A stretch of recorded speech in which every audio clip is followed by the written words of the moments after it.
Charles, the loaned engine, was outlawed. He had tricked Winston and stolen his train, and then severely damaged the coaches on top of all that. The train had received new coaches, and Winston was recovering from the insults. The engine stood united against the foreign pariah.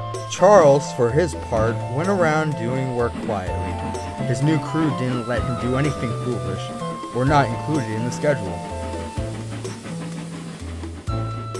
A couple weeks after his arrival, he attempted to enter the sheds once again. Get out! Please hear me out. No! Don't you get it, Red Hot Rod? You don't belong here. Once Henry is back, you will go to whatever remote branch line you came from and fade into obscurity. Everyone will forget about you. We sure want to, so go to a place where we don't have to see your disgusting face. Adam's words stung as Charles slumps quietly away.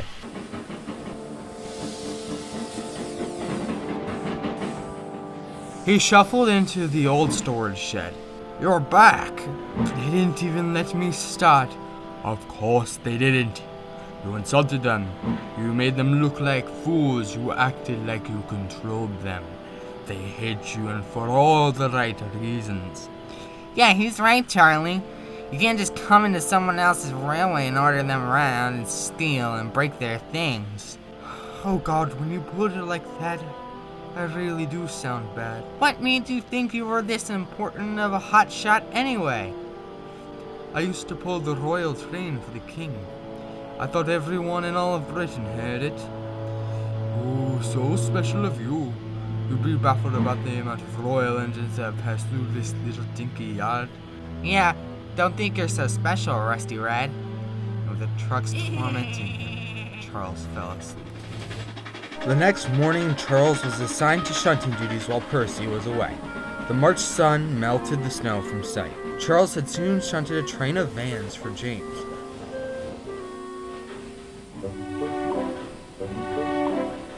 The haughty red engine soon came to collect them. Not gonna steal this train now, are you? Charles remained silent. Good. We have enough work to do while Henry's gone. And with that, James scurried off.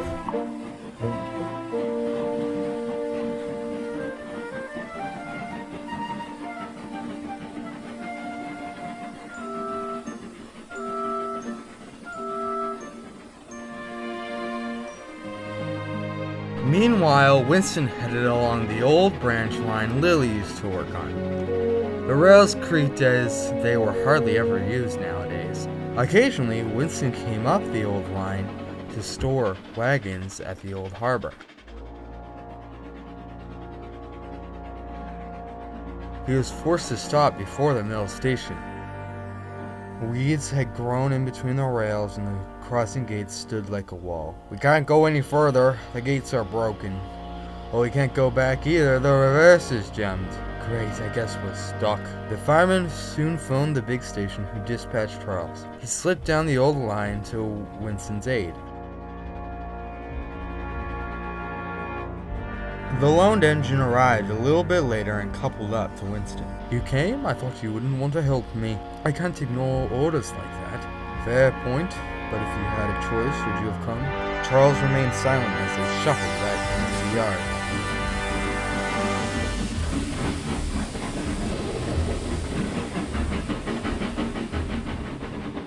Before they could even come to a complete stop, the alarm went off.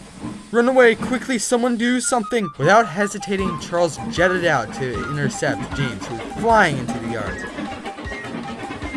What are you doing? I got an idea. On the connector before the harbor, Charles slowed down. This is suicide. Shut up! They crossed the points leading to the docks when James clattered into the back of them. Charles laid off the speed to let off some of the pressure. Finally, Charles slammed on his brakes. The deep sea key loomed into view for Winston. Charles no longer cared about pressure. He knew how close they were to the end.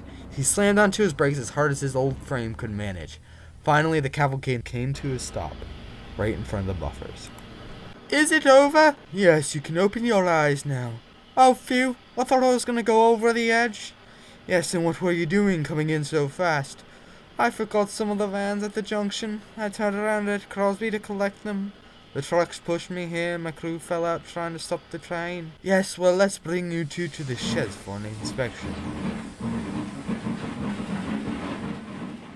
At the sheds, the group were met by the fat director, who was in the area for a meeting.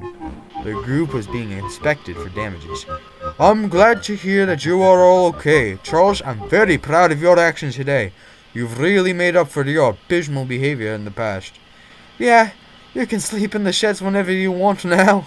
Yes, thank you, Charles. Charles beamed. He finally knew he had made an impact on this tiny railway. The other engines returned home that night, and for the first time, Charles happily talked with the other engines. Charles left a week later. Winston, James, and Gordon watched him slip into the tunnel for the last time.